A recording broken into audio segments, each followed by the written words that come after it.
아빠, 춥지.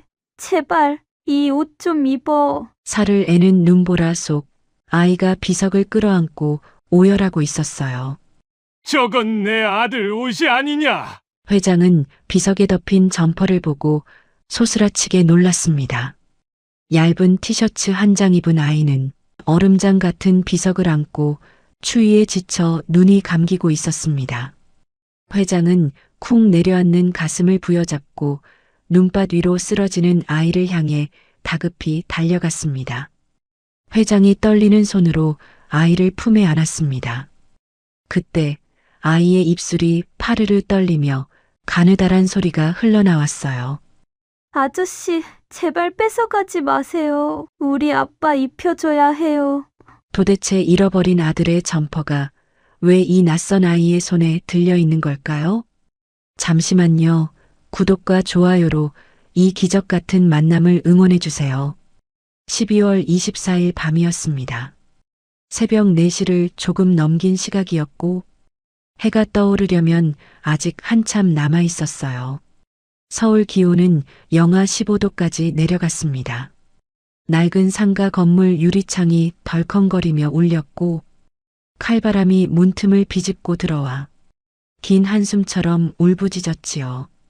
가게 구석 좁은 다용도실 문이 삐걱 소리를 내며 천천히 열렸습니다. 아휴, 너무 춥다. 조그만 아이 하나가 몸을 웅크린 채 이부자리에서 힘겹게 일어났습니다. 12살 주인공 봄이었습니다.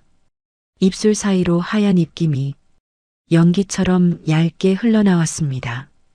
방이라고 부르기도 민망한 작은 창고였고 시멘트 바닥에서는 냉기가 뱀처럼 스멀스멀 기어 올라왔지요. 봄이는 얇은 이불을 조심스럽게 걷어냈습니다. 온몸이 사시나무처럼 와들와들 떨렸지만 더 누워있을 수는 없었어요. 고모가 깨기 전에 국밥집 육수를 먼저 올려야 했기 때문입니다. 봄이는 낡은 슬리퍼에 맨발을 꾸역꾸역 밀어 넣었습니다.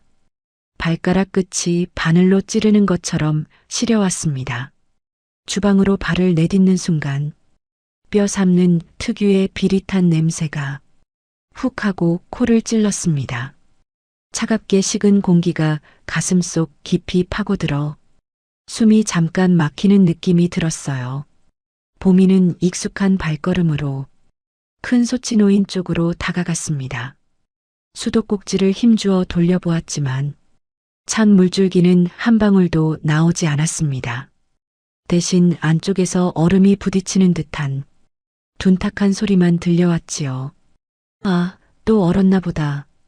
봄이 얼굴이 순간 하얗게 굳었습니다. 이 사실을 고모가 알게 되면 어떤 소리가 날지 이미 알고 있었으니까요. 바로 그때였습니다. 안방 문이 쾅 하는 소리와 함께 거칠게 열렸습니다. 고모 박미자가 성난 표정으로 나왔습니다. 야, 너 뭐 하는 거야? 지금까지 뭐 했는데 육수도 안 올렸어? 고모의 목소리는 칼날처럼 날카롭게 귀를 갈랐습니다. 봄이는 어깨를 잔뜩 움츠린 채 조심스럽게 대답했습니다. 고모, 수도가 얼어서 물이 안 나와요. 그러자 고모의 눈매가 순식간에 사납게 치켜 올라갔습니다. 뭐, 수도가 얼어? 너 어제 물 안 틀어놓고 잤지? 아니에요. 똑똑 떨어지게 틀어놨어요. 고개 들지 마, 시끄러. 하여간 너 같은 애가 들어오고부터 되는 일이 하나도 없어. 고모는 손가락으로 봄이 이마를 꾹 하고 세게 찔렀습니다. 봄이 머리가 뒤로 젖혀지며 휘청거렸고 싱크대 모서리를 가까스로 붙잡고 몸을 겨우 지탱했습니다. 억울한 마음이 목까지 차올랐지만 말대꾸를 했다가는 더 큰 소리가 날 것 같아서 입술을 꼭 깨물고 아무 말도 하지 않았어요. 고개 숙이고 듣기나 해. 당장 주전자에 물 끓여서 녹여. 장사 망치면 네가 책임져. 고모의 호통에 봄이는 허둥지둥 가스불을 켰습니다. 주전자에 받아둔 물을 올려 끓이기 시작했습니다. 손은 얼어붙어 동작 하나하나가 자꾸만 굼떠졌습니다. 낡은 티셔츠 사이로 찬바람이 칼처럼 파고들어 등줄기를 훑고 지나갔지요. 잠시 후 주전자 입에서 하얀 김이 뽀얗게 피어올랐습니다. 보미는 뜨거운 주전자를 두 손으로 조심조심 들어 수도꼭지 위로 천천히 기울였습니다. 하지만 얼어붙은 손가락은 쉽게 말을 듣지 않았습니다. 주전자의 무게를 버티지 못한 손목이 툭 하고 아래로 꺾였지요. 아, 뜨거워. 주전자가 한쪽으로 기울며 끓는 물이 옆으로 확 튀었습니다. 순간 뜨거운 물이 손등을 덮쳤고 살을 찌르는 듯한 열기가 퍼져나갔습니다. 따끔한 통증이 한꺼번에 밀려와 보미는 짧은 비명을 지르며 바닥에 털썩 주저앉았습니다. 손등은 순식간에 붉게 달아올랐고 쓰라린 통증에 눈물이 핑 돌았지만 입술을 또 한 번 꽉 깨물었습니다. 그러나 고모는 보미 손을 힐끗 한 번 쳐다보지도 않았습니다. 오히려 눈을 더 부라리며 한층 높은 목소리로 소리를 질렀지요. 야, 조심 좀 해. 수도관 터지면 네가 물어낼 거야? 고모에게는 조카의 상처보다 수도관이 더 중요한 문제처럼 보였습니다. 보미는 떨리는 손을 가슴께로 꼭 끌어안았습니다. 화상난 손등의 통증보다 마음이 더 깊이 싸늘하게 식어갔습니다. 울음이 목까지 꽉 차올랐지만 괜히 울었다가는 또 재수 없다는 말을 들을까봐 입술을 세게 눌러 참았습니다. 그때 안방 쪽에서 또 다른 발소리가 들려왔습니다. 부스스한 모습의 소녀가 문을 잡고 나왔습니다. 고모의 딸이자 보미의 사촌인 서연이었습니다. 엄마, 왜 이렇게 시끄러워? 나 잠 깼잖아. 서연이가 투정 섞인 목소리로 말하자 고모의 표정이 금세 부드럽게 풀렸습니다. 방금 전까지 차갑던 얼굴에 금방 미소가 번졌지요. 어머, 우리 공주님 깨웠네.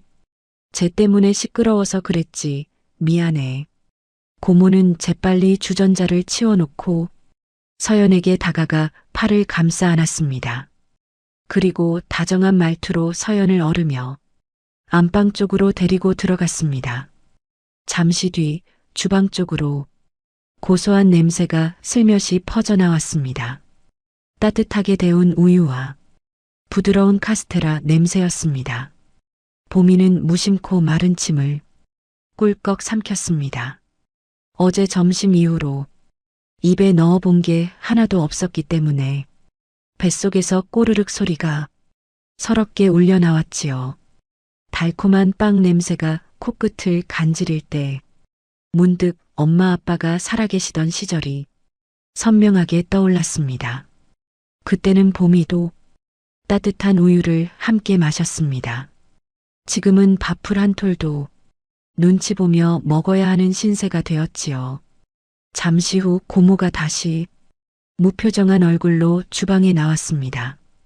보미는 혹시나 남은 빵 조각이라도 조심스레 내밀까봐 슬쩍 기대하는 마음이 들었습니다. 그러나 고모의 손에는 차가운 스테인리스 쟁반 하나만 들려 있었어요. 쟁반 위에는 손님들이 먹다 남긴 수육뼈다귀가 수북하게 쌓여 있었습니다. 고개 들고 듣고 있어. 너는 냄새 나니까 저 구석 가서 이거나 손질해. 보미가 품었던 작은 기대는 말 한마디에 산산이 부서졌습니다. 네, 고모. 보미는 쟁반을 조심스럽게 안고 식당 한쪽 구석으로 자리를 옮겼습니다. 차가운 시멘트 바닥 위에 신문지를 한 장 깔고 털썩 앉았습니다. 뼈에 붙은 살코기를 조심조심 발라내는 일부터 시작했습니다. 화상 입은 손등이 욱신거리며 저려왔지만 멈출 수는 없었습니다. 그때 눈에 띄는 뼈다귀 하나가 시야에 들어왔습니다. 유난히 두툼한 살코기가 큼직하게 붙어 있는 것이었습니다. 아직 미약한 온기도 남아 있었어요. 오늘 하루 제대로 먹은 게 없어. 현기증이 날 만큼 배가 고픈 상태였습니다. 보미는 살짝 주위를 둘러보았습니다. 고모는 주방에서 콩나물을 다듬고 있었고 서연이는 방 안에서 TV를 켜놓고 웃고 있었습니다. 보미는 조심스럽게 떨리는 손가락을 뻗었습니다. 살코기 한 점을 살짝 떼어 허겁지겁 입안으로 밀어 넣었습니다. 이미 식은 고기였지만 눈물이 날 정도로 맛있게 느껴졌습니다. 제대로 씹을 겨를도 없이 꿀꺽 삼켜버리고 말았습니다. 하지만 그 짧았던 행복은 순식간에 깨져버렸습니다. 엄마, 보미가 가게 고기 훔쳐먹어. 화장실에 가려다 돌아본 서연이 그 모습을 본 것입니다. 보미는 그대로 얼어붙었습니다. 입가에 묻은 기름기를 닦을 틈도 없었습니다. 고모가 발소리를 크게 내며 득달같이 뛰쳐나왔습니다. 뭐라고? 이 아이가 손님상에 나갈 고기를 먹었다고? 고모, 그냥 떨어진 거였어요. 입까지 살아서 거짓말도 잘하네. 빚만 남기고 죽은 네 아비랑 하나도 다를 게 없구나. 고모는 보미 어깨를 거칠게 밀쳐냈습니다. 보미의 몸이 앞으로 힘없이 고꾸라졌고 쟁반이 뒤집히면서 뼈다귀들이 바닥으로 와르르 쏟아졌습니다. 철퍽거리는 소리와 함께 국물이 사방으로 튀었습니다. 보미는 두 손으로 바닥을 짚으며 숨을 삼켰습니다. 온몸이 비참함으로 천천히 젖어드는 것 같았습니다. 서연이는 뒤에서 입을 가리고 킬킬거리며 웃었습니다. 도둑이야 뭐야? 왜 그렇게 궁상맞게 그걸 주워 먹냐? 서연이의 비웃음 섞인 말이 보미 가슴을 날카롭게 찔렀습니다. 보미는 바닥에 나뒹구는 고기 조각들을 물끄러미 바라보았습니다. 눈물이 뺨을 타고 조용히 흘러내렸지만 소리를 내올 용기는 도저히 나지 않았습니다. 울기라도 하면 또 재수 없다고 혼날 것이 뻔했기 때문입니다. 보미는 엎드린 채 주먹을 꼭 움켜쥐었습니다. 그 순간 세상 누구보다 아빠가 간절히 보고 싶었습니다. 밥값 못하면 나가. 고개 들지 말고 당장 짐 싸서 꺼져. 고모의 고함이 새벽 공기를 찢었습니다. 보미는 떨리는 손으로 걸레를 집어들었습니다. 엎드려 바닥에 튄 국물을 조심스럽게 닦아내렸습니다. 화상난 손등에 차가운 물기가 스며들며 더 쓰라리게 아파왔습니다. 상처보다 가슴 한가운데가 훨씬 더 뜨겁고 서럽게 아려왔습니다. 자신이 훔친 것은 고기 한 점이 아니었습니다. 그건 그저 살아남기 위해 몸부림친 한 끼에 불과했지요. 창밖에서는 다시 하얀 눈발이 소복소복 날리기 시작했습니다. 오늘따라 겨울이 유난히 매섭게 느껴지는 밤이었습니다. 아빠가 사주었던 낡은 점퍼가 더욱 생각나는 날이기도 했습니다. 하지만 그 점퍼마저 이젠 곁에 없었습니다. 며칠 전 고모가 계집깔개로 던져버렸기 때문입니다. 보미는 입술을 꽉 깨물며 속으로 조용히 다짐했습니다. 아빠, 나 너무 추워요. 오늘은 꼭 아빠 보러 갈게요. 그 결심은 아직 아무도 모르는 보미의 운명을 조용히 다른 방향으로 돌려놓는 첫걸음이 되고 있었습니다. 아침이 밝았지만 보미에게는 여전히 긴 겨울밤이 끝나지 않은 것만 같았습니다. 등교 시간이 다가오면서 주방 일은 잠시 멈췄지만 학교 가는 발걸음이 더 무겁게 느껴졌지요. 학교라고 해서 보미에게 따뜻한 곳은 아니었으니까요. 그때 안방 문이 덜컥 열리더니 서연이가 밖으로 나왔습니다. 그 모습을 본 보미는 무심코 눈을 크게 떴지요. 서연이가 눈부시게 새하얀 패딩을 입고 있었거든요. 백화점에서 사왔다고 자랑하던 유명 브랜드 로고가 반짝거렸고 모자에 달린 풍성한 털이 얼굴을 포근하게 감싸고 있었습니다. 엄마, 이거 진짜 따뜻해. 하나도 안 추워. 서연이는 거실을 빙그르르 돌며 새 옷을 자랑했습니다. 고모는 그런 딸을 보며 흐뭇하게 미소를 지었지요. 그럼 그게 얼마짜린데? 우리 공주님 감기 걸리면 안 되지. 고모는 서연의 옷매무새를 정성스레 다듬어 주었습니다. 그 모습을 보며 보미는 자신이 입은 옷을 천천히 내려다보았습니다. 몸에는 빛이 다 빠져버린 얇은 춘추 재킷이 걸쳐져 있었고 그 안에는 보풀이 잔뜩 일어난 낡은 조끼 하나뿐이었습니다. 지퍼까지 고장이 나서 옷깃을 제대로 여밀 수도 없었지요. 서연이가 힐끔 보미를 쳐다보더니 입꼬리를 살짝 올렸습니다. 보미야, 너는 안 춥니까? 아, 맞다. 너는 열이 많지? 장난인 척 말했지만 말끝에는 비꼬는 투가 묻어 있었습니다. 보미는 고개를 푹 숙인 채 아무 대답도 하지 못했습니다. 대꾸할 힘조차 이미 바닥나 있었기 때문입니다. 고개 들고 좀 서 있어. 빨리 안 움직여. 학교 늦으면 또 내 탓할 거지. 고모의 핀잔에 보미는 허겁지겁 가방을 맸습니다. 현관문을 여는 순간 칼바람이 얼굴을 후려쳤습니다. 보미가 입은 얇은 옷 사이로 찬 공기가 그대로 파고들었고 살이 에이는 듯한 추위가 온몸을 휘감았지요.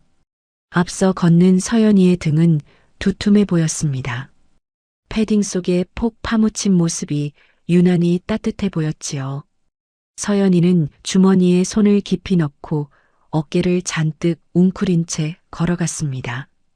보미는 그 뒤를 조용히 따라 걸었습니다. 주머니 속은 이미 군데군데 구멍이 나 있었고 손가락 끝이 그대로 바람에 닿아 시려왔지요. 학교에 도착해서도 보미의 시련은 계속되었습니다. 첫 시간은 미술 시간이었습니다. 아이들은 책상 위에 새하얀 스케치북을 펼쳐놓고 색색의 물감과 붓을 꺼내 교실을 가득 채웠습니다. 하지만 보미의 책상 위는 텅 비어 있었습니다. 준비물을 살 돈이 애초에 없었기 때문이지요. 고모에게 몇 번 말해볼까 생각도 했었지만 돌아올 건 야단과 손찌검뿐이라는 걸 너무 잘 알고 있었습니다. 미술 선생님이 교실을 돌며 준비물을 살피다가 보미 자리 앞에서 멈추더니 미간을 찌푸렸습니다. 한봄, 너는 또 빈손이니? 수업 태도가 왜 이래? 선생님의 꾸중이 교실 안에 울려 퍼졌습니다. 선생님 얼굴에는 안타까움보다 짜증이 더 짙게 묻어 있었습니다. 보미의 사정을 알고 싶은 마음은 전혀 없어 보였지요. 순간 아이들의 시선이 한꺼번에 보미에게 쏠렸습니다. 보미는 얼굴이 화끈거려 고개를 들 수가 없었습니다. 손끝이 하얗게 질리도록 책상 모서리를 꽉 움켜쥐었지요. 죄송합니다. 깜빡했어요. 보미는 기어들어가는 목소리로 거짓말을 했습니다. 돈이 없어서 못 샀다고 말하는 것보다 차라리 준비물을 잊은 아이가 되는 편이 조금 덜 비참하게 느껴졌기 때문입니다. 그때 옆 분단에 앉은 서연이가 짝꿍에게 슬쩍 속삭였습니다. 그러나 그 목소리가 꽤 커서 주변 아이들 귀에 그대로 들어갔지요. 쟤네 고모가 우리 엄마잖아. 우리 엄마가 용돈을 안 주는 게 아니야. 그럼 왜 준비물을 안 사? 제가 도벽이 좀 있거든. 돈을 주면 엉뚱한 데 쓰고 가게 물건을 훔치기도 해서 그래. 서연이의 거짓말은 익숙한 듯 너무나 자연스럽게 흘러나왔습니다. 아이들이 수군거리는 소리가 보미 귀에 또렷하게 박혔지요. 정말? 제 도둑이야? 어쩐지 좀 음침하더라. 보미는 책상 아래에서 주먹을 꽉 쥐었습니다. 심장이 쿵쿵 뛰며 숨이 턱 막혀왔습니다. 아니라고 소리치고 싶었지만 입이 쉽게 떨어지지 않았습니다. 오늘 새벽 배고픔을 참지 못해 고기 한 점을 삼켰던 기억이 발목을 꽉 붙잡고 늘어지는 것처럼 느껴졌습니다. 정말로 자신이 나쁜 아이일지도 모른다는 죄책감이 천천히 보미의 어깨를 짓눌렀지요. 보미는 이면지 뒷면을 꺼내 연필을 쥐었습니다. 조심스럽게 사람 얼굴을 그려 내려가기 시작했습니다. 입꼬리가 살짝 내려가 있는 중년 남자의 얼굴이었고 아버지의 얼굴을 떠올리며 그린 그림이었지요. 그러나 곧 지우개를 집어들어 거칠게 문질렀습니다. 종이가 해질 만큼 쓱쓱 문질러도 가슴속의 고인 슬픔은 조금도 지워지지 않았습니다. 같은 시각 서울 평창동의 큰 저택 안에서는 전혀 다른 풍경이 펼쳐지고 있었습니다.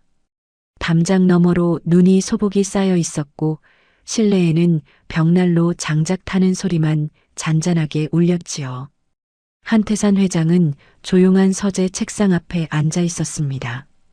양손에는 작은 액자 하나가 들려 있었지요. 사진 속에는 환하게 웃는 젊은 청년이 서 있었습니다. 군복무를 마치고 돌아온 아들 정우였습니다. 정우야, 밥은 먹고 사냐? 거기는 춥지 않니? 한 회장은 주름진 손으로 사진 속 얼굴을 쓸어내렸습니다. 문득 10년 전 기억이 가슴 한켠을 파고들었습니다. 아들이 형편이 어려운 집 딸과 결혼하겠다고 했을 때였습니다. 회장은 그 사실을 도저히 받아들이지 못했지요. 내 말을 어겼으니 책임도 스스로 져라. 차가운 말 한마디와 함께 아들을 내보냈습니다. 그때 건넨 것은 작은 봉투 하나뿐이었고 말 대신 던져준 건 싸늘한 은반지 한 개였습니다. 세월이 흐르자 남은 건 오로지 후회뿐이었습니다. 이제라도 아들을 찾아가 용서를 빌고 싶었지요. 회장은 액자 속 아들의 환한 미소를 떨리는 손가락으로 어루만졌습니다. 10년 전 그날 밤 눈보라가 몰아치던 현관문 앞에서 아들을 매몰차게 쫓아내던 자신의 모습이 어제 일처럼 생생하게 떠올랐지요. 아버지, 사랑하는 여자입니다. 가진 건 없어도 제 목숨처럼 아끼는 사람이에요. 제발 한 번만 허락해 주세요. 무릎을 꿇고 애원하던 아들의 절박한 눈빛을 그때는 왜 그렇게 차갑게 외면했는지 모르겠습니다. 내 놈이 기어이 내 가슴에 못을 박는구나. 그 여자랑 나갈 거면 다시는 내 집에 발 들릴 생각 마라. 너는 오늘부터 내 자식이 아니다. 자신이 내뱉었던 그 모진 말들이 이제는 날카로운 비수가 되어 자신의 심장을 후벼 파는 것만 같았지요. 그때 아들의 어깨가 얼마나 작고 초라해 보였는지, 돌아서는 뒷모습이 얼마나 쓸쓸해 보였는지 이제야 사무치게 깨닫고 있었습니다. 정우야, 내 아들 정우야. 이 못난 애비가 정말 미안하다. 회장의 깊은 주름 사이로 뜨거운 회한의 눈물이 소리 없이 흘러내렸습니다. 그때였습니다. 똑똑 서재문에서 조심스러운 노크 소리가 났습니다.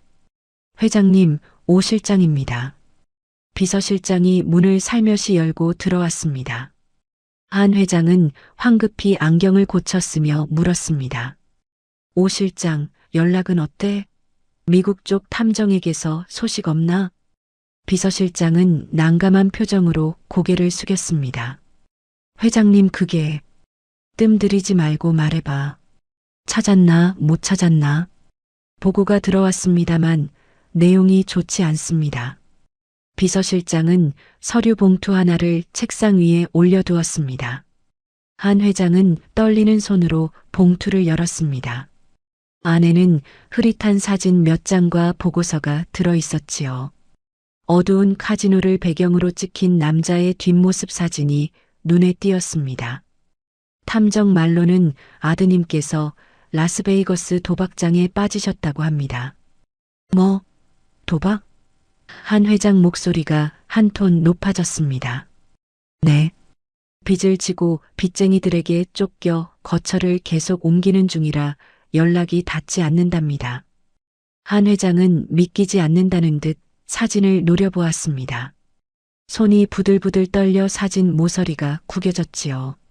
성실하고 착하던 아들이 도박에 빠졌다니 도저히 믿을 수 없는 소식이었습니다.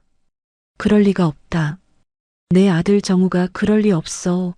한 회장이 소리쳤지만 목끝이 잔뜩 떨렸습니다. 게다가 며느리가 사치를 심하게 부려 빚이 늘어났다는 증언도 있습니다.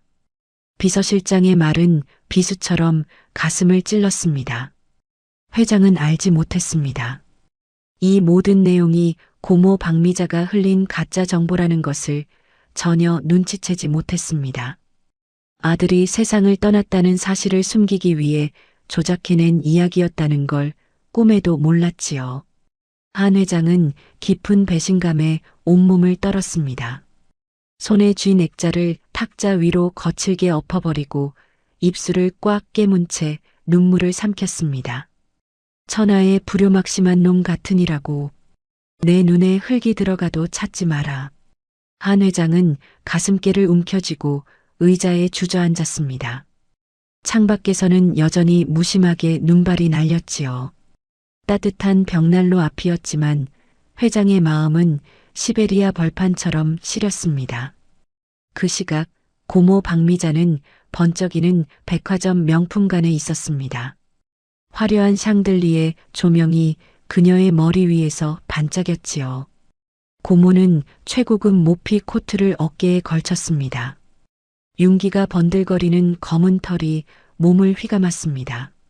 점원은 옆에서 허리를 굽히며 연신 아부를 했습니다. 어머 사모님, 이건 정말 사모님을 위해 태어난 옷이에요. 너무 우아하세요. 고모는 거만하게 웃으며 지갑에서 카드를 꺼냈습니다. 봄이 아빠의 사망보험금 3억이 들어있는 카드였습니다. 봄이 부모님이 교통사고로 세상을 떠나자 유일한 보호자라는 이유로 그 돈을 고모가 꿀꺽한 것이었지요. 이걸로 긁어줘요. 일시불로. 네, 알겠습니다. 사모님, 이참에 신상 가방도 한번 보시겠어요? 고모는 일부러 고민하는 척 한숨을 쉬었습니다. 곁에 있는 친구들에게 들리도록 목소리를 높였지요. 아유, 내가 이러면 안 되는데. 동생 빚 갚느라 등골이 휘겠어. 친구들이 고개를 끄덕이며 고모를 위로했습니다. 미자야, 너처럼 착한 누나가 어디 있니? 죽은 동생 빚에 조카까지 거두고. 그러게 말이야. 나니까 그 거지 같은 조카 데리고 살지. 개 먹여 살리느라 내가 뼈가 빠진다니까. 고모는 아무렇지 않게 거짓말을 늘어놓았습니다. 사실은 봄이 앞으로 나온 보험금을 몽땅 가로채 호의호식하고 있으면서도 입에서는 한숨 섞인 말이 쉽게 흘러나왔습니다. 쇼핑을 하기 직전 고모는 회장님의 비서실장에게 걸려온 전화를 받았었습니다. 전화기를 드는 순간 고모의 목소리는 순식간에 가련하고 애처롭게 변했지요. 네, 실장님. 흑흑. 안 그래도 우리 정우 씨 때문에 제가 매일 밤 눈물로 지새워요. 빚쟁이들은 매일 찾아와서 행패를 부리고 우리 불쌍한 봄이는 아빠가 보고 싶다고 매일 울고 제가 정말 죽지 못해 살아요, 실장님. 거짓 울음 섞인 목소리로 하소연을 늘어놓다가 전화를 끊자마자 고모의 얼굴은 순식간에 싸늘하게 변했습니다. 늙은이가 돈 좀 있다고 유세는. 죽은 아들 타령은 언제까지 할 건지. 덕분에 생활비는 꼬박꼬박 들어오니 내가 참는다. 고모는 비웃음을 흘리며 방금 비서실장에게서 입금된 돈으로 서연이의 새 패딩을 결제했던 것입니다. 그녀에게 봄이와 정우는 그저 자신의 화려한 생활을 유지시켜주는 돈줄에 불과했으니까요. 고모는 500만 원짜리 핸드백을 어깨에 메어 보았습니다. 거울 속에 비친 자신의 모습을 만족스럽게 훑어보았지요.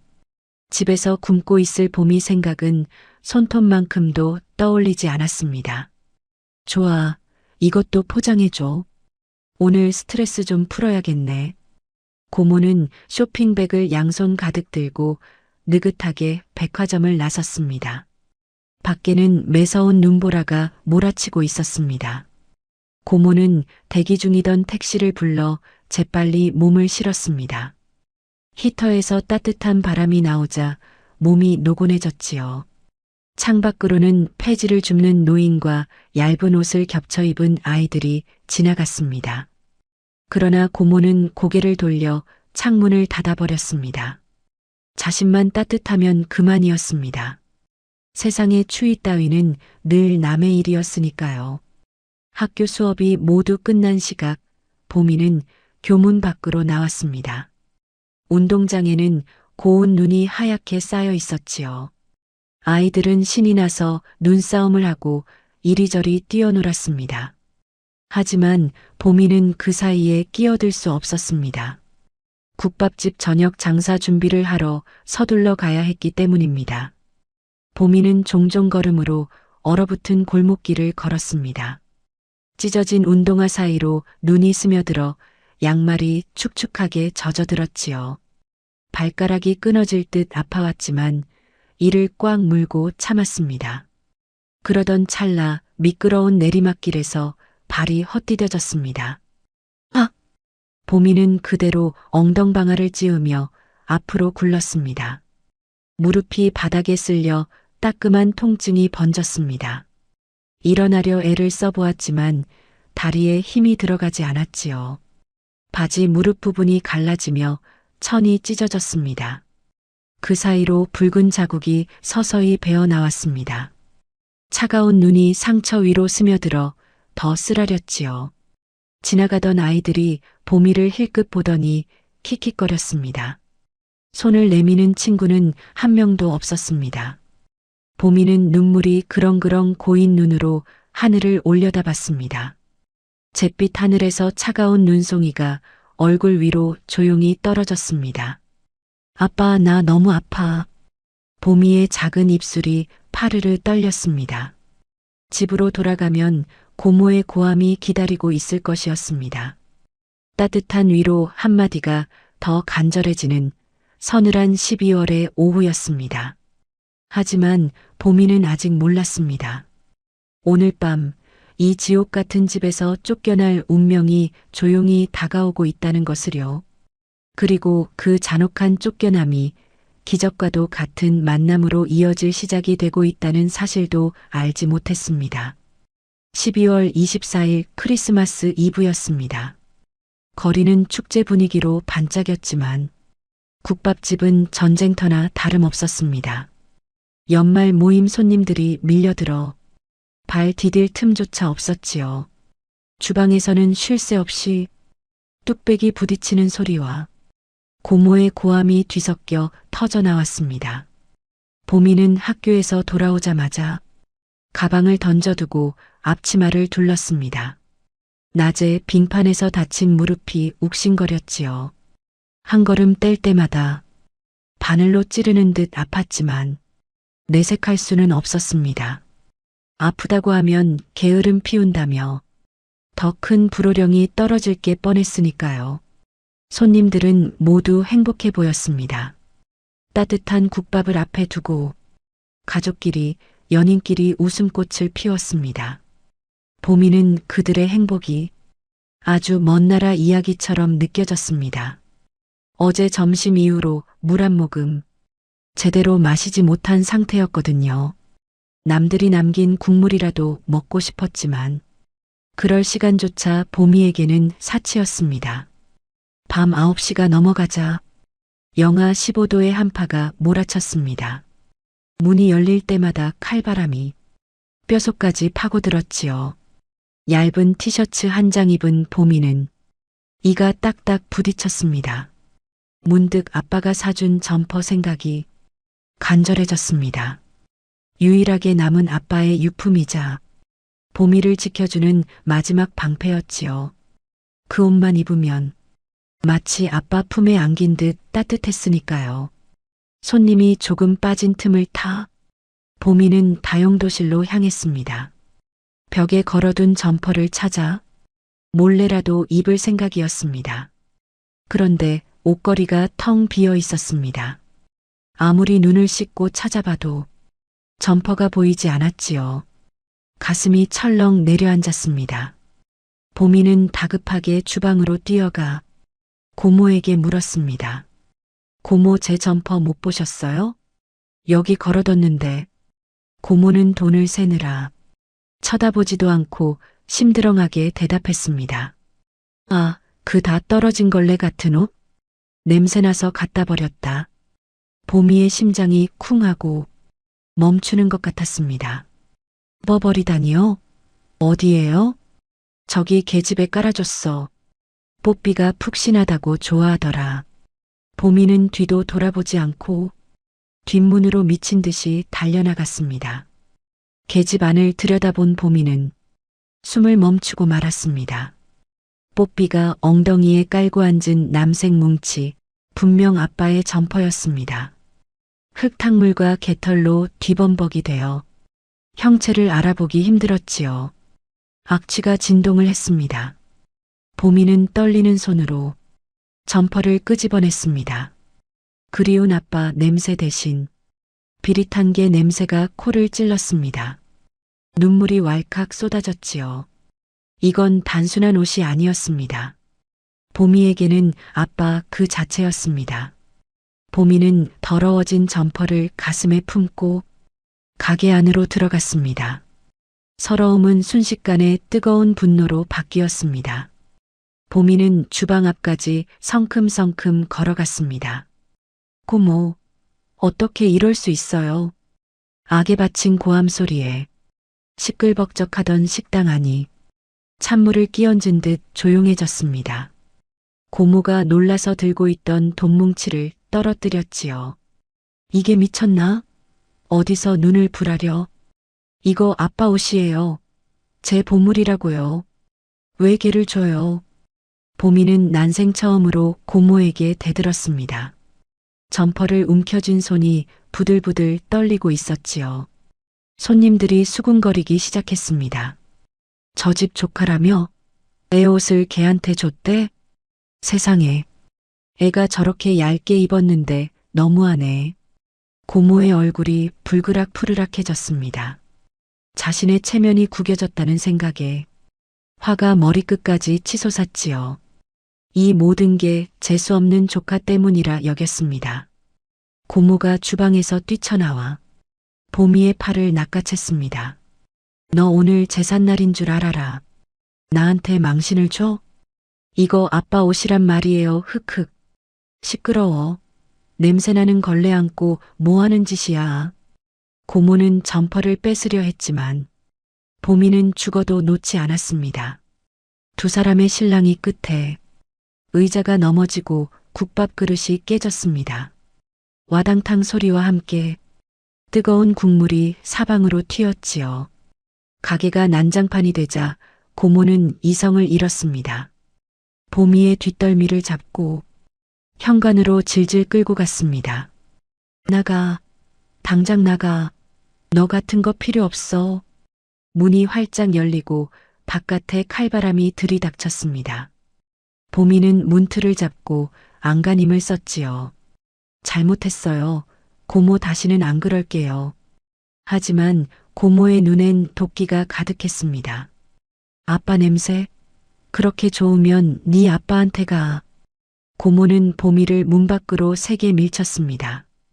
보미는 힘없이 밀려나 얼어붙은 땅바닥에 나뒹굴었습니다. 흙투성이 점퍼도 옆에 내동댕이 쳐졌지요. 고모는 그것도 모자라 주방에서 소금 바구니를 들고 나왔습니다. 에이, 재수 없어. 소금이나 먹어라. 하얀 소금이 보미의 머리 위로 우수수 쏟아졌습니다. 마치 눈처럼 소금이 흩날렸지요. 그건 단순한 소금이 아니라 씻을 수 없는 모욕이자 저주였습니다. 오늘 집에 들어올 생각 마. 얼어 죽든 말든 내 알바 아니니까. 쾅! 무거운 철문이 매정하게 닫혔습니다. 가게 안의 따뜻한 불빛과 온기가 순식간에 차단되었습니다. 보미는 칠흑 같은 어둠 속에 홀로 남겨졌습니다. 영하 15도의 추위가 맹수처럼 달려들어 온몸을 물어뜯는 듯 했습니다. 넘어지면서 벗겨진 슬리퍼 사이로 맨발이 드러났지요. 발가락이 끊어질 듯 아팠습니다. 보미는 바들바들 떨며 일어났습니다.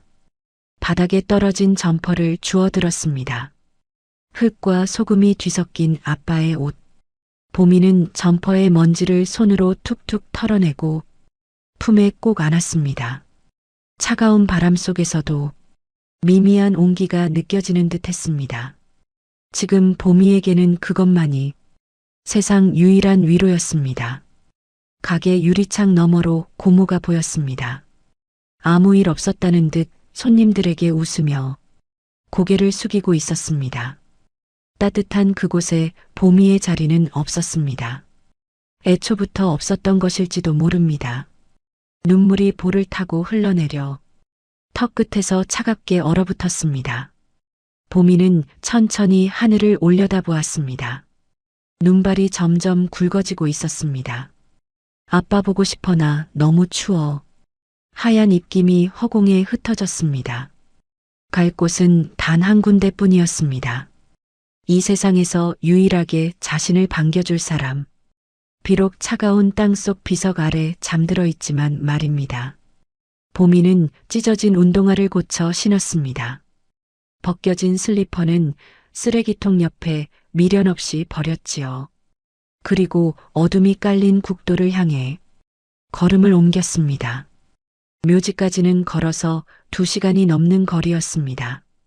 이 살인적인 추위에 그 먼 길을 걷는 건 목숨을 건 무모한 짓이었지요.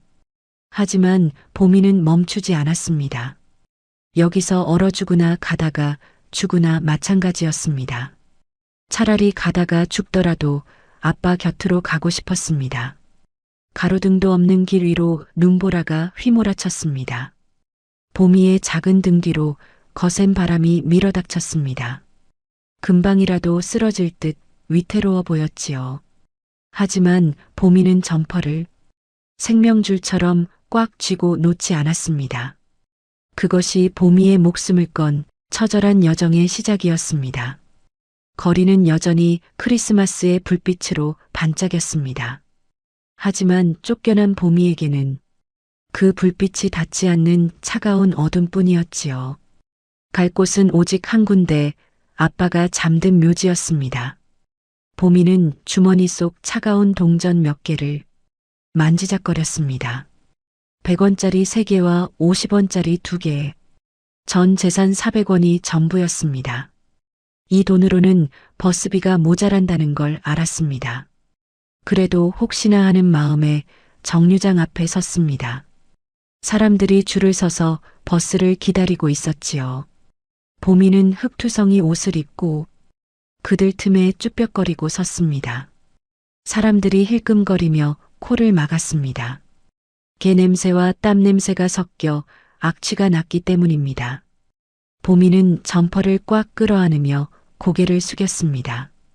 부끄러움에 얼어붙은 얼굴이 화끈거렸지요. 잠시 후 버스가 도착하고 문이 열렸습니다. 보미는 조심스럽게 계단을 올랐습니다.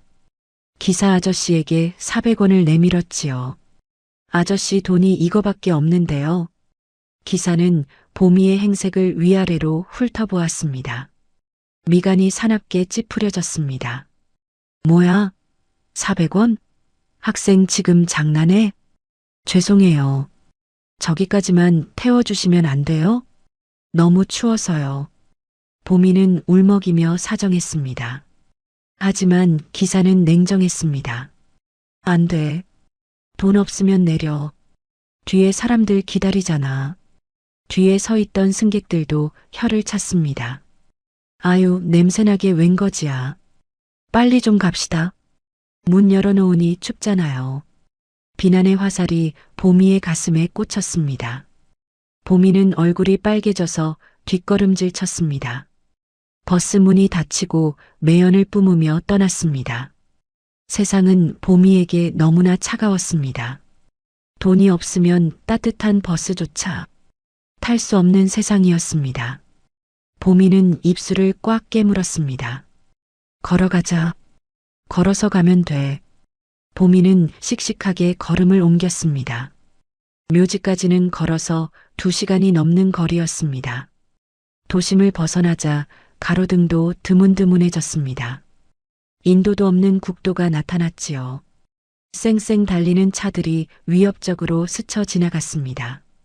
차들이 지날 때마다 흙탕물이 튀어 옷이 젖었습니다. 젖은 바지가 얼어붙어 살을 파고들었지요. 다리의 감각이 점점 사라져갔습니다. 찢어진 운동화 사이로 눈이 들어왔습니다. 발가락이 잘려나갈 듯 시려왔습니다. 보미는 절뚝거리며 걷기 시작했습니다. 한 걸음 한 걸음이 고통이었습니다. 하지만 멈출 수가 없었습니다. 멈추면 그대로 얼어 죽을 것 같았으니까요. 아빠 점퍼를 끌어안은 팔에 힘을 주었습니다. 점퍼에서 나는 비릿한 냄새가 유일한 위로였습니다. 아빠 나 잘하고 있지? 금방 갈게. 보미는 주문을 외우듯 중얼거렸습니다. 눈보라가 점점 더 거세졌습니다. 앞이 보이지 않을 정도로 눈이 쏟아졌습니다. 보미는 마치 작은 눈사람처럼 걸어갔습니다. 그때였습니다. 어두운 골목에서 검은 그림자가 튀어나왔습니다. 들개 2마리가 으르렁거리고 있었습니다. 배가 고픈 들개들은 보미를 노려봤습니다. 보미는 너무 무서워서 숨이 턱 막혔습니다. 도망쳐야 했지만 발이 바닥에 붙은 듯 떨어지지 않았지요. 들개가 이빨을 드러내며 달려들었습니다. 으악! 보미는 비명을 지르며 눈밭에 넘어졌습니다. 다행히 지나가던 트럭이 큰 경적을 울렸습니다. 빵! 들개들은 트럭 소리에 놀라 꼬리를 내리고 도망쳤습니다. 하지만 보미는 일어날 수가 없었습니다. 넘어지면서 발목을 심하게 접질리고 말았습니다. 발목이 퉁퉁 부어올라 욱신거렸지요. 설상가상으로 낡은 운동화 밑창이 완전히 뜯어졌습니다. 너덜거리는 밑창이 눈 위로 나뒹굴었습니다. 보미는 뜯어진 운동화를 쥐고 울먹였습니다. 아빠가 사준 건데 이것도 아빠 건데. 보미는 운동화를 버릴 수 없었습니다. 끈으로 꽁꽁 묶어 다시 신으려 애썼지요. 하지만 얼어붙은 손이 말을 듣지 않았습니다. 결국 보미는 운동화를 질질 끌며 걸어야 했습니다. 한쪽 발은 거의 맨발이나 다름없었습니다. 눈 위를 걸을 때마다 칼로 베이는 것 같았지요. 보미는 입술이 터질 만큼 깨물었습니다. 고통을 참으려니 식은땀이 흘렀습니다. 식은땀이 흐르자마자 얼어붙어 더 추웠지요. 1시간쯤 걸었을까요? 드디어 산 입구가 보이기 시작했습니다. 하지만 이제부터가 진짜 고행이었습니다. 가로등 하나 없는 깜깜한 산길이었습니다. 무릎까지 쌓인 눈을 헤치고 올라가야 했지요. 보미는 심호흡을 했습니다. 할 수 있어. 아빠가 기다려. 보미는 산길로 들어섰습니다. 나뭇가지들이 귀신처럼 흔들렸습니다. 바람소리가 짐승의 울음소리처럼 들렸지요. 보미는 무서움을 잊으려 아빠를 불렀습니다. 아빠 나왔어. 많이 춥지? 내가 안아줄게. 아빠 냄새나서 더 좋다. 목소리가 파르르 떨렸습니다. 아빠를 부르니 눈물이 더 났습니다. 배가 너무 고팠습니다. 속이 쓰리다 못해 끊어질 듯 아팠지요. 아까 먹은 고기 한 점이 전부였으니까요. 현기증이 나서 자꾸만 비틀거렸습니다. 몇 번이나 눈 구덩이에 처박혔습니다. 손과 발이 꽁꽁 얼어 감각이 없었지요. 찢어진 운동화 틈으로 들어온 눈이 녹았다 얼기를 반복하며 보미의 발가락은 이미 동상에 걸려 검붉게 변해가고 있었습니다. 감각이 없어진 발로 돌부리를 걷어차는 바람에 발톱이 들리고 피가 배어나왔지만 너무 추워서 통증조차 느껴지지 않았지요. 배가 너무 고파서 속이 찢어질 것 같았습니다.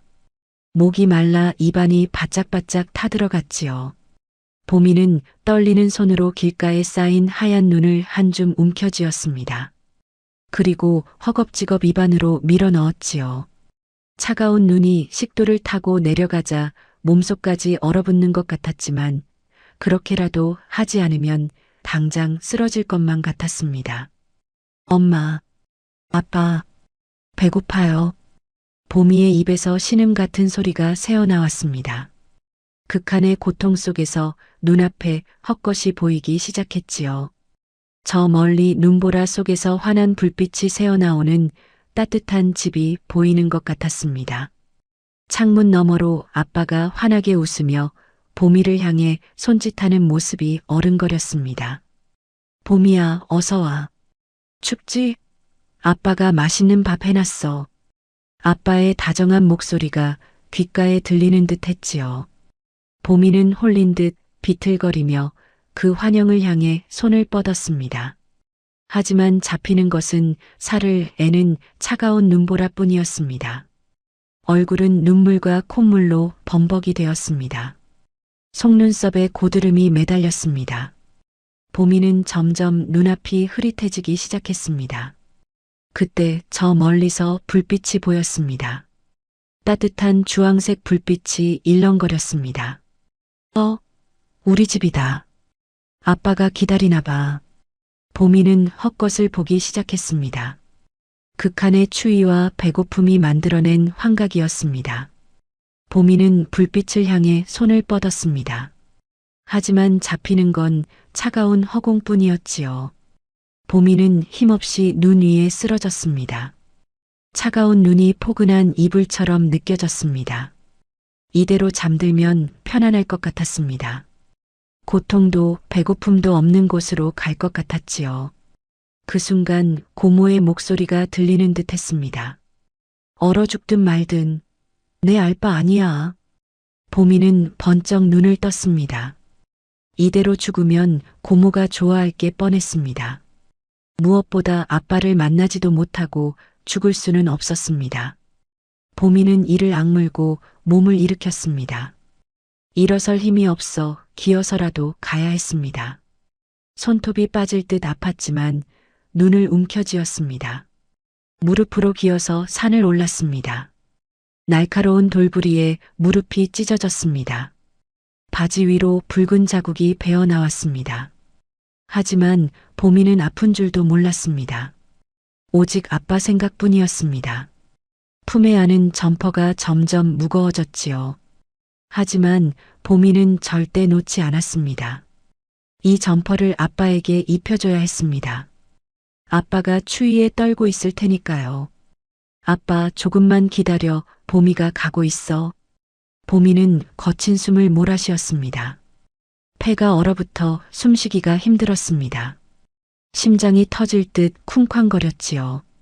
저 멀리 익숙한 비석들이 보이기 시작했습니다. 묘지였습니다. 보미의 긴 여정이 드디어 끝을 보이고 있었습니다. 산 중턱에 이르자 어둠 속에 서 있는 비석들이 보였습니다. 밤의 묘지는 무서운 곳이었지만 보미에게는 그 어떤 곳보다 반가운 장소였습니다. 아빠, 나왔어. 봄이 왔어. 보미의 외침이 텅 빈 묘지에 공허하게 울려 퍼졌습니다. 대답 대신 차가운 칼바람만이 윙윙거리며 보미를 휘감았지요. 눈이 너무 많이 쌓여 비석을 찾기가 힘들었습니다. 보미는 언손으로 눈을 파헤치며 비석들을 하나하나 확인했습니다. 손이 얼음장처럼 차갑고 감각이 없었지만 멈추지 않았습니다. 하나, 둘, 셋. 마침내 구석진 곳에 외롭게 서 있는 작은 비석을 찾았습니다. 한정우. 달빛 아래 흐릿하게 드러난 그리운 이름 석자였습니다. 보미는 다리에 힘이 풀려 그 앞에 주저앉았습니다. 흑흑, 나 너무 힘들었어. 진짜 보고 싶었단 말이야. 참았던 설움이 댐 터지듯 쏟아져 나왔습니다. 뜨거운 눈물이 차가운 비석 위로 뚝뚝 떨어졌지요. 보미는 비석에 얼굴을 비볐습니다. 하지만 돌덩이는 너무나 차가웠습니다. 마치 얼음덩어리 같았지요. 보미는 화들짝 놀라 몸을 떼었습니다. 어우, 차가워. 여기서 계속 이러고 있었어? 많이 추웠지? 보미는 자신의 추위는 까맣게 잊어버렸습니다. 오직 차가운 땅 속에 있는 아빠가 추울까봐 그게 더 걱정이었습니다. 고모네 집보다 학교보다 여기가 더 춥게 느껴졌으니까요. 보미는 품에 소중히 안고 있던 점퍼를 펼쳤습니다. 고모가 냄새난다고 계집에 버렸던 흙투성이 점퍼였습니다. 하지만 지금 보미에게는 세상에서 제일 따뜻하고 귀한 옷이었지요. 보미는 결심한 듯 점퍼를 들고 비석을 향했습니다. 자, 이거 입어. 내가 뺏어왔어. 보미는 비석에 점퍼를 입혀주었습니다. 차가운 돌덩이가 낡은 점퍼 속으로 쏙 들어갔지요. 보미는 지퍼를 끝까지 채워 목 부분까지 감싸주었습니다. 소매도 잘 펴서 비석을 포근하게 안아주듯 정리했습니다. 됐다. 이제 따뜻하지? 바람 안 들어오지? 보미는 만족스러운 듯 희미하게 웃었습니다. 입술은 보라색으로 변해 있었지만 미소만큼은 세상에서 가장 환했습니다. 하지만 정작 보미의 몸은 한계에 다다르고 있었습니다. 얇은 티셔츠 한 장으로 영하의 눈보라를 견디고 있었으니까요. 체온이 급격히 떨어지며 몸이 사시나무 떨리듯 흔들렸습니다. 동시에 참을 수 없는 졸음이 쏟아졌습니다. 그것이 동사 직전의 위험 신호라는 것을 보미는 알지 못했지요. 보미는 점퍼를 입은 비석을 꼭 끌어안았습니다. 마치 아빠 품에 안긴 것 같았습니다. 점퍼에서 나는 비릿한 냄새조차 그리운 아빠 냄새로 느껴졌지요. 나 졸려 자꾸 눈이 감겨 조금만 잘게. 보미는 비석에 기댄 채 웅크렸습니다. 눈꺼풀이 천근만근 무거워지기 시작했지요. 보미는 무서움을 잊으려 애써 입을 열었습니다. 아빠가 어릴 적 불러주던 자장가였습니다. 엄마가 섬 그늘에 굴 따러 가면 목소리가 파르르 떨리며 자꾸만 끊어졌습니다. 음정은 불안하고 박자는 느려졌지요. 눈앞이 점점 하얗게 변해가고 있었습니다. 하늘에서 내리는 한방눈이 따뜻한 솜니불처럼 보였습니다. 보미는 그 포근함 속으로 깊이 빠져들고 싶었습니다. 고통도 배고픔도 고모의 구박도 없는 곳이었습니다. 아빠가 팔을 벌리고 기다리는 것만 같았지요. 아빠, 나 이제 하나도 안 추워. 보미의 고개가 힘없이 툭 떨궈졌습니다. 점퍼를 잡은 고사리 같은 손에서 힘이 스르르 빠져나갔지요. 비석을 안은 채 묘지에는 다시 무거운 정막만이 감돌았습니다. 그 시각 산 아래 묘지 입구였습니다. 칠흑 같은 어둠을 뚫고 불빛이 비쳤습니다. 검은 세단 2대가 거센 눈길을 뚫고 올라왔지요. 헤드라이트 불빛이 춤추는 눈발을 길게 갈랐습니다. 차가 멈추고 뒷좌석 문이 열렸습니다. 한태산 회장이 지팡이를 짚고 힘겹게 내렸습니다. 그 뒤를 이어 부인이 눈물을 훔치며 내렸지요. 두 사람은 머리부터 발끝까지 검은 상복 차림이었습니다. 수행원들이 황급히 달려와 우산을 받쳐들었지요. 하지만 거센 바람에 우산이 뒤집힐 듯 펄럭였습니다.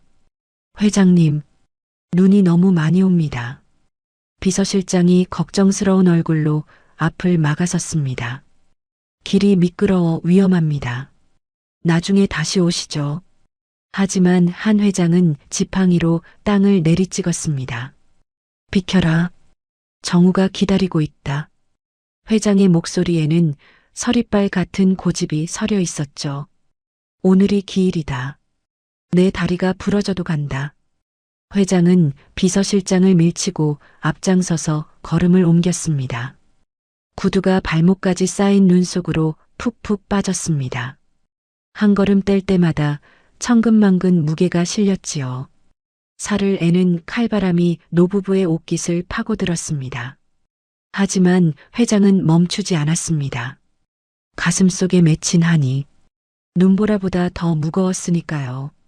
10년 전 자신이 모질게 내쳤던 아들이었습니다. 돈 없는 여자와 결혼하겠다던 아들이 미웠습니다. 가문의 명예를 더럽힌다며 연을 끊어버렸지요. 그것이 마지막이 될 줄은 꿈에도 몰랐습니다. 아들이 죽었다는 소식을 들었을 때 하늘이 무너졌습니다. 따뜻한 밥 한 끼 못 먹인 게 천추의 한이 되었지요. 죽고 나서야 이렇게 몰래 찾아오는 자신이 원망스러웠습니다. 여보, 우리 정우가 얼마나 추울까요? 부인이 손수건으로 입을 틀어막고 오열했습니다. 내가 죄인이요. 다 이 못난 애비 탓이요. 회장은 가슴을 쥐어뜯으며 가파른 비탈길을 올랐습니다. 숨이 턱끝까지 차올랐지만 쉴 수 없었습니다. 차가운 비석이라도 어루만져야 숨이 쉬어질 것 같았죠. 어느새 아들의 묘소가 저만치 보였습니다. 수행원이 앞장서서 손전등을 비췄습니다. 그때였습니다. 회장의 눈에 기이한 광경이 들어왔습니다. 어둠 속 비석 앞에 무언가가 있었습니다. 하얀 눈 위에 웅크리고 있는 거뭇한 형체. 비석이 옷을 입고 있는 것 같기도 했습니다. 사람처럼 보이기도 하고 짐승 같기도 했지요. 회장은 눈을 의심하며 그 자리에 멈춰 섰습니다. 심장이 쿵하고 바닥으로 떨어지는 기분이었습니다. 등줄기에 서늘한 소름이 돋았지요. 도저히 있을 수 없는 일이 눈앞에 있었으니까요. 회장은 떨리는 손으로 지팡이를 고쳐 잡았습니다. 운명의 시간이 코앞으로 다가왔습니다. 여보, 저게 뭐죠? 누가 비석의 옷을? 부인이 놀란 목소리로 물었습니다. 수행원이 손전등을 비추자 어둠 속에 웅크린 형체가 드러났지요. 그것은 옷을 입은 비석이었습니다. 남색 오리털 점퍼를 입고 있었지요. 회장의 발걸음이 그 자리에서 우뚝 멈췄습니다. 그 점퍼가 너무나 낯익었기 때문입니다. 12년 전 아들이 대학에 합격했을 때 직접 사준 바로 그 옷이었습니다. 아들이 집을 나갈 때 마지막으로 입고 있던 옷이었지요. 저건 정우 옷 아니냐? 회장의 목소리가 파르르 떨렸습니다. 믿을 수 없는 광경에 다리가 후들거렸지요. 회장은 홀린 듯 비석을 향해 한 걸음씩 다가갔습니다. 가까이 갈수록 점퍼의 모습이 선명해졌습니다. 흙투성이가 된 낡고 해진 점퍼였습니다. 누군가 정성스럽게 지퍼까지 채워놓은 모습이었지요. 그리고 그 아래에 무언가가 더 있었습니다. 회장은 헉하고 숨을 들이켰습니다.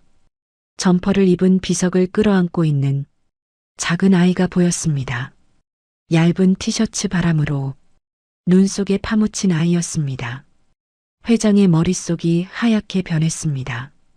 이 추운 날 산꼭대기 묘지에 어린아이라니요. 그것도 반팔 바람으로 쓰러져 있다니 믿을 수가 없었습니다. 회장은 지팡이를 내던지고 미친 듯이 달려갔습니다. 이봐, 여기 아이가 있다. 빨리 와봐. 회장의 다급한 고함 소리가 텅 빈 묘지에 울려 퍼졌지요. 수행원들이 일제히 달려왔습니다. 회장은 차가운 눈밭에 무릎을 꿇었습니다. 아이의 몸을 조심스럽게 들어 올렸습니다. 입술은 이미 파랗게 질려 있었습니다. 하지만 가늘게 떨리는 숨결이 하얀 입김을 만들고 있었지요. 회장은 아이를 자신의 코트 안으로 감쌌습니다. 자신의 체온을 나눠주려 안간힘을 썼지요.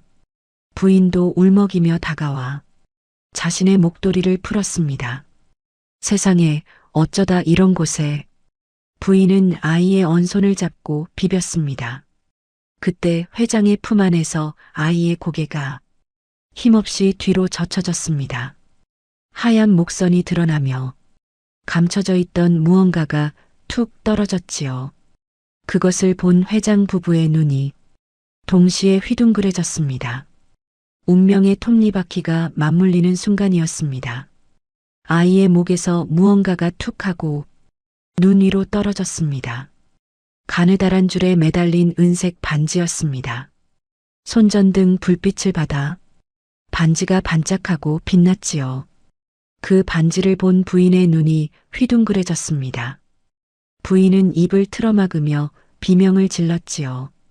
여보, 이거 보세요. 이 반지. 부인의 손가락이 반지를 가리키며 사시나무 떨듯 떨렸습니다. 회장의 시선이 눈밭에 떨어진 반지에 고정되었습니다. 투박하지만 기품 있는 문양이 새겨진 낡은 은반지였습니다. 회장은 그 반지를 너무나 잘 알고 있었습니다. 10년 전 임신한 며느리를 내치며 마지막으로 던져줬던 그 반지였습니다. 대대로 가문의 며느리에게만 물려주는 유품이었으니까요. 회장의 눈동자가 거칠게 흔들렸습니다. 심장이 터질 듯 쿵쾅거리기 시작했지요. 회장은 떨리는 손으로 아이의 얼굴을 다시 들여다보았습니다.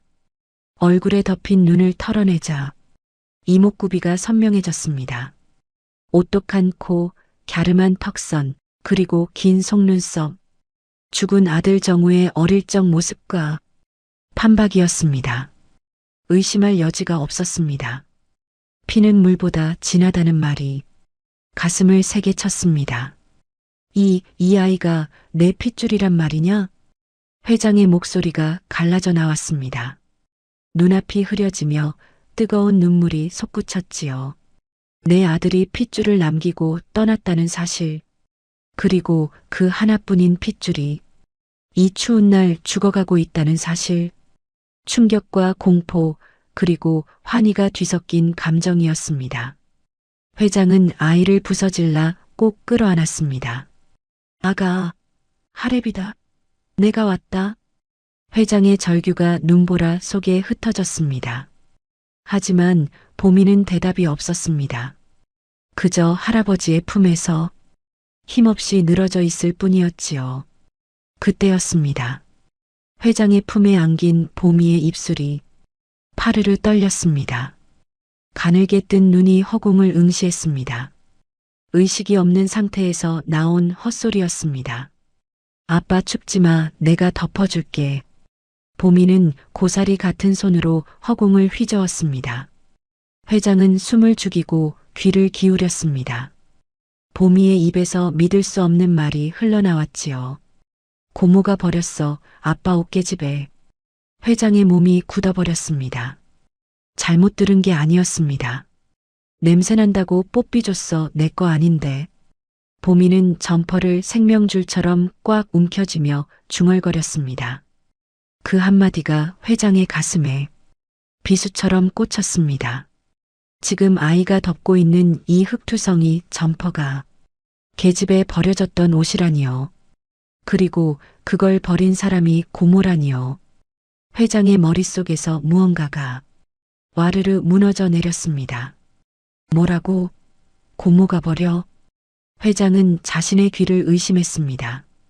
고모라면 자신의 딸 박미자를 말하는 것이었습니다. 미자는 분명 조카를 친자식처럼 키운다고 했습니다. 동생이 남긴 빚을 갚느라 등골이 휜다며 눈물까지 흘렸었지요. 매달 생활비 명목으로 받아간 돈만 해도 수천만 원이었습니다. 그런데 아이는 낭상하게 말라 있었습니다. 입고 있는 옷은 요즘 세상에 볼 수 없는 넝마나 다름없었지요. 게다가 아들의 마지막 유품을 계집에 버렸다니 모든 퍼즐 조각이 순식간에 맞춰지기 시작했습니다. 미자가 했던 말들은 전부 새빨간 거짓말이었습니다. 아들이 도박꾼이라는 탐정 보고서도 조작된 것이 분명했습니다. 며느리도 사고로 같이 죽었다는 사실을 숨긴 채 며느리가 돈을 들고 도망갔다고 보고했던 것입니다. 그래야 손녀를 고립시키고 보험금을 독차지할 수 있었으니까요. 미자가 보험금을 노리고 아비의 눈과 귀를 막아버린 것입니다. 회장의 얼굴이 불그락 달아오르다 못해 검게 변했습니다. 배신감이 거대한 파도처럼 밀려와 가슴을 때렸지요. 박미자, 내년이 감히 내 눈을 가려. 회장의 입에서 으드득 이가는 소리가 났습니다. 자신의 딸이 아들의 유품을 모독했습니다. 하나뿐인 핏줄을 학대하고 이 엄동설 안에 내쫓았습니다. 그것도 모자라 아비인 자신까지 철저하게 기만했지요. 이건 폐륜이었습니다. 짐승만도 못한 짓을 저지른 것입니다. 회장은 지팡이를 쥔 손에 핏줄이 터질 듯 힘을 주었습니다. 슬픔은 순식간에 살기 어린 분노로 바뀌었습니다. 당장이라도 달려가 그 뻔뻔한 낯짝을 심판하고 싶었지요. 내 손으로 절대 용서치 않겠다. 회장의 눈빛에 서늘한 한기가 감돌았습니다. 더 이상 자비로운 아버지가 아니었습니다. 억울하게 죽은 아들과 죽어가는 손녀를 위한 복수심만이 불타올랐습니다. 그때 옆에 있던 비서실장이 다급하게 외쳤습니다. 회장님, 아이 체온이 낮습니다. 지금 당장 병원으로 옮겨야 합니다. 서둘러야 합니다. 비서실장의 외침에 회장은 퍼뜩 정신을 차렸습니다. 지금은 분노보다 아이를 살리는 게 먼저였습니다. 복수는 아이를 살려놓고 해도 늦지 않았지요. 회장은 아이를 안고 벌떡 일어섰습니다. 관절염으로 아픈 무릎 따위는 느껴지지도 않았습니다. 오직 아이를 살려야 한다는 생각뿐이었습니다. 회장은 비석을 한번 돌아보았습니다. 점퍼를 입은 비석이 마치 아들 정우처럼 보였지요. 아들이 핏줄을 살려달라고 아버지를 이곳으로 부른 것 같았습니다. 정우야, 걱정 마라. 이 아비가 살린다. 내 목숨을 걸고 이 아이는 지키마. 회장은 눈물을 삼키며 아이를 안고 눈길을 뛰어내려갔습니다. 그 뒷모습은 늙은 노인이 아니라 새끼를 지키려는 성난 호랑이 같았지요. 눈보라가 더욱 거세게 몰아쳤지만 회장의 발걸음을 막을 수는 없었습니다. 검은 세단이 미친 듯이 도심을 향해 질주했습니다.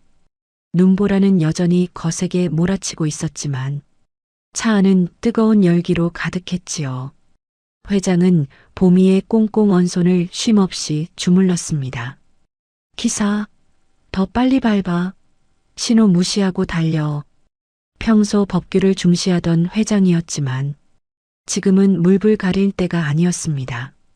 차가 덜컹거릴 때마다 회장은 아이를 더 꽉 끌어안았지요. 부인은 아이의 젖은 머리카락을 손수건으로 닦아주었습니다. 여보, 제발 살려주세요. 우리 핏줄이잖아요. 불쌍해서 어떡해요. 부인의 눈물이 보미의 창백한 볼 위로 뚝뚝 떨어졌습니다. 걱정 마오. 하늘이 우릴 만나게 했는데 설마 데려가겠소. 회장의 목소리는 단호했지만 아이를 안은 손은 미세하게 떨리고 있었습니다. 아이의 가슴에 귀를 대보니 심장 소리가 아주 느리게 들려왔습니다. 콩콩콩. 그 작은 울림이 회장의 심장을 쳤지요. 마치 살려달라고, 살고 싶다고 애원하는 소리 같았습니다. 얼마나 달렸을까요? 저 멀리 대학병원 응급실에 붉은 불빛이 보이기 시작했습니다. 차가 멈추자마자 의료진들이 들것을 들고 달려들었습니다. 비서실장이 미리 연락을 취해둔 덕분이었습니다. 비켜라. 내 손녀다. 썩 비키란 말이다. 회장은 이동 침대 옆을 지키며 사자호를 토해냈습니다. 그 위세에 눌려 병원 로비가 순식간에 조용해졌지요. 의사들이 다급하게 아이의 상태를 체크하며 응급실로 들어갔습니다. 저체온증이 심각합니다. 동상 부위 괴사도 의심됩니다. 다급한 의료진의 외침과 함께 응급실 문이 굳게 닫혔습니다. 회장은 닫힌 문 앞에서 그제야 멈춰섰습니다. 긴장이 풀리며 다리에 힘이 풀려 주저앉을 뻔했지요. 비서실장이 황급히 회장을 부축했습니다. 회장님, 진정하십시오. 최고의 의료진이 붙었습니다. 회장은 거친 숨을 몰아쉬며 지팡이를 고쳐 잡았습니다. 그리고 천천히 고개를 들어 비서실장을 노려보았지요. 눈빛에서 슬픔은 사라지고 서늘한 살기만이 남아 있었습니다. 김 실장, 지금 당장 착수해. 네, 회장님. 말씀하십시오. 박미자, 그년 뒷조사 싹 다 해. 국밥집 CCTV부터 통장 내역까지. 회장의 목소리가 저승사자처럼 차갑게 깔렸습니다. 내 아들 앞으로 나온 보험금, 그동안 받아간 생활비 낱낱이 찾아내. 하나라도 놓치면 자네도 옷 벗을 각오해. 네, 알겠습니다. 지금 바로 변호사팀 소집하겠습니다. 비서실장이 깎듯이 허리를 숙이고 뛰어갔습니다. 회장은 응급실 문을 뚫어지게 바라보았습니다. 반드시 아이를 살려낼 것입니다. 그리고 아이를 이 지경으로 만든 자들을 철저하게 응징할 것입니다. 피도 눈물도 없는 가장 냉혹한 복수가 시작될 참이었습니다. 크리스마스 다음 날 아침 국밥집은 여느 때와 다름없이 분주했습니다. 간 밤에 보미가 쫓겨나 생사를 오가고 있다는 사실은 까맣게 모른 채 고모는 카운터에 앉아 콧노래를 흥얼거리고 있었지요. 어머, 사장님. 어제 그 거지 같은 애는 어디 갔어요? 오늘은 안 보이네. 단골 손님이 묻자 고모는 혀를 끌끌 차며 대답했습니다. 아유, 말도 마세요. 가게 돈에 손을 대다가 걸려서 야단 좀 쳤더니 제 발로 나가버렸지 뭐예요. 어디 가서 얼어 죽진 않았나 몰라. 쯧쯧. 고모는 아무렇지 않게 거짓말을 늘어놓으며 손님이 건넨 돈을 챙겼습니다. 마음속으로는 보미가 영영 돌아오지 않기를 바라고 있었지요. 그래야 보미 앞으로 나오는 돈을 온전히 독차지할 수 있었으니까요. 그때 안방 문이 열리고 서연이가 부스스한 얼굴로 나왔습니다. 엄마, 배고파? 밥 줘. 오구, 우리 공주님 일어났어? 봄이 그 기집애가 없으니까 아주 살 것 같지? 엄마가 맛있는 거 해줄게. 고모는 서연이를 위해 특별히 소고기를 듬뿍 넣은 묵국을 끓였습니다. 봄이에게는 팔다 남은 뼈다귀조차 아까워했으면서 제 자식에게는 아낌없이 퍼주었지요. 두 모녀는 봄이의 빈자리를 즐기며 하하호 웃음꽃을 피웠습니다. 그 시각 가게 밖에는 검은색 대형 세단 여러 대가 줄지어 도착하고 있었습니다. 차 문이 열리고 냉랭한 표정의 비서실장과 서류 가방을 든 양복쟁이 변호사들, 그리고 제복을 입은 경찰들이 우르르 내렸지요. 그들의 맨 앞에는 지팡이를 짚은 한태산 회장이 저승사자처럼 싸늘한 눈빛으로 서 있었습니다. 폭풍이 몰아치기 직전의 고요함이 국밥집 주위를 감싸고 돌았습니다. 어서 오세요. 몇 분이세요? 가게 문이 열리자 고모는 상냥한 목소리로 인사했습니다. 하지만 들어오는 사람들의 면면을 확인한 순간 고모의 얼굴은 흙빛으로 변해버렸지요. 아니. 회장님? 여긴 어쩐 일이세요? 고모는 당황하여 말을 더듬었습니다. 회장은 대답 대신 지팡이로 바닥을 쾅 내리찍었습니다. 그 소리가 얼마나 컸는지 가게 안의 모든 시선이 집중되었지요. 박미자, 내년이 사람 탈을 쓰고 어찌 그런 짓을 해. 회장의 불호령이 떨어지자 고모는 털썩 주저앉을 뻔했습니다. 회장님, 그게 무슨 말씀이신지 저는 도통 모르겠는데요. 고모는 끝까지 시치미를 뗐습니다. 그러자 비서실장이 품에서 태블릿 PC를 꺼내 고모의 눈앞에 들이밀었지요. 화면 속에는 어젯밤의 국밥집 CCTV 영상이 재생되고 있었습니다. 고모가 보미에게 소금을 뿌리고 문 밖으로 매몰차게 밀어내는 장면이 고스란히 담겨 있었지요. 이거 아빠 옷이란 말이에요. 하고 울부짖는 보미의 목소리와 얼어 죽든 말든 내 알 바 아니야. 하고 소리치는 고모의 악독한 목소리가 가게 안에 생생하게 울려 퍼졌습니다. 영상을 본 손님들이 경악하며 수군거렸습니다. 세상에, 저 여자 완전 악마네 악마. 어떻게 애한테 저런 짓을 해? 고모의 얼굴은 하얗게 질려버렸습니다. 아, 아니에요. 이건 오해예요.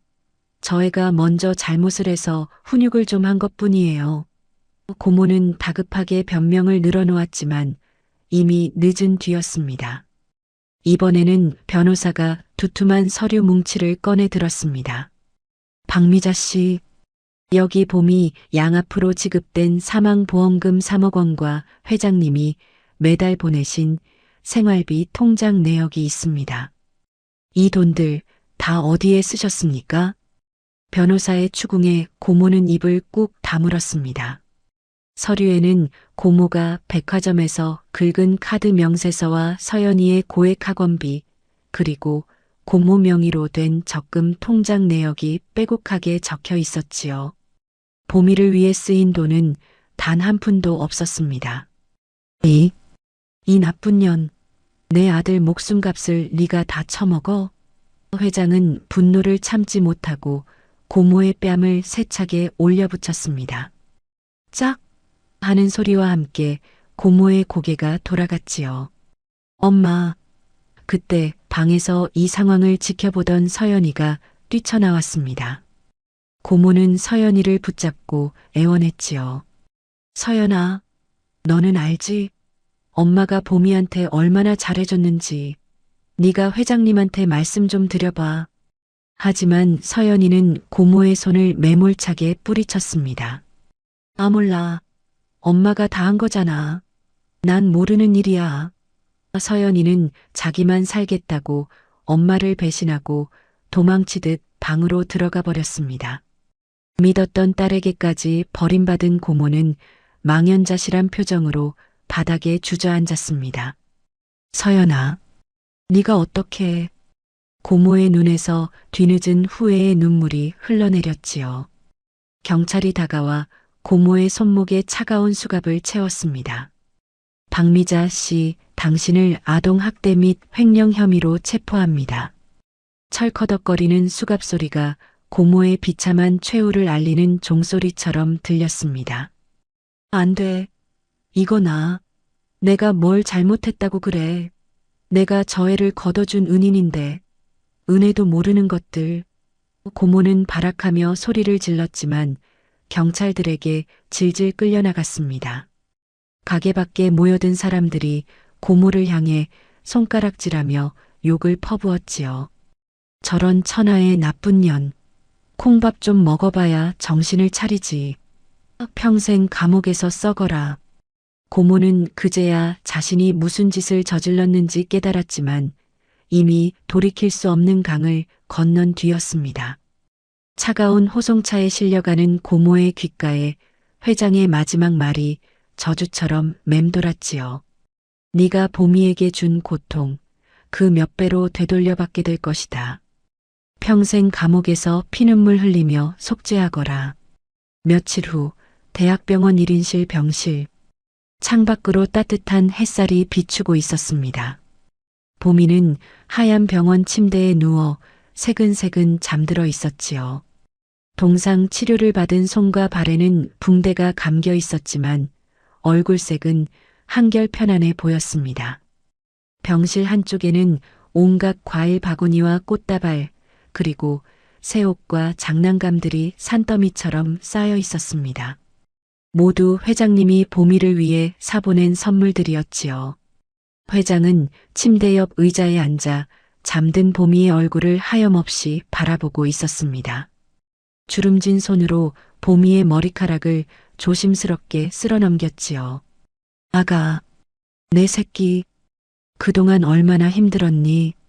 할애비가 너무 늦게 와서 미안하다. 정말 미안하다.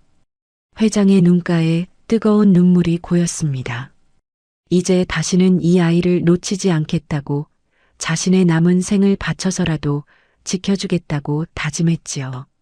그때 보미의 속눈썹이 파르르 떨리더니 천천히 눈을 떴습니다. 여기는 어디예요? 보미는 낯선 천장과 자신을 바라보는 노신사를 보고 눈을 동그랗게 떴습니다. 회장은 떨리는 목소리로 대답했습니다. 보미야, 나다. 내 하레비다. 아빠의 아버지란다. 보미의 눈동자가 흔들렸습니다. 아, 할아버지요? 우리 아빠의 아빠? 보미는 믿기지 않는다는 표정으로 회장을 바라보았습니다. 회장은 보미의 작은 손을 꼭 잡았습니다. 그래, 아가. 이제 아무 걱정하지 마라. 할애비가 다 해결했어. 이제 고모네 집으로 안 돌아가도 된단다. 할애비랑 같이 살자. 응? 회장의 따뜻한 말에 보미의 눈에서 굵은 눈물방울이 툭 하고 떨어졌습니다. 그것은 슬픔의 눈물이 아니라 기쁨과 안도의 눈물이었습니다. 할아버지, 정말이죠? 저 이제 안 쫓겨나도 되는 거죠? 보미는 회장의 품에 안겨 엉엉 소리내어 울었습니다. 그동안 가슴속에 쌓여있던 모든 서름이 한꺼번에 터져 나오는 것 같았지요. 회장은 보미를 토닥이며 함께 울었습니다. 두 사람의 울음소리가 병실 안에 따뜻하게 울려 퍼졌습니다. 그날 이후 보미의 삶은 완전히 달라졌습니다. 더 이상 추위와 배고픔에 떨지 않아도 되었고 고모의 구박을 받지 않아도 되었지요. 회장님의 지극한 사랑과 보살핌 속에서 보미는 잃어버렸던 웃음을 되찾아갔습니다. 비록 아빠는 곁에 없었지만 아빠가 남겨준 가장 큰 선물인 할아버지가 생겼으니까요. 유난히 추웠던 겨울이 가고 보미의 마음에도 비로소 따뜻한 봄날이 찾아왔습니다. 오늘 이야기가 마음에 드셨다면 구독과 좋아요 눌러주시고 댓글로 여러분의 따뜻한 생각도 들려주세요. 다음에도 가슴을 적시는 이야기로 찾아뵙겠습니다. 지금까지 여러분의 품격을 높여드리는 명품 드라마였습니다. 감사합니다.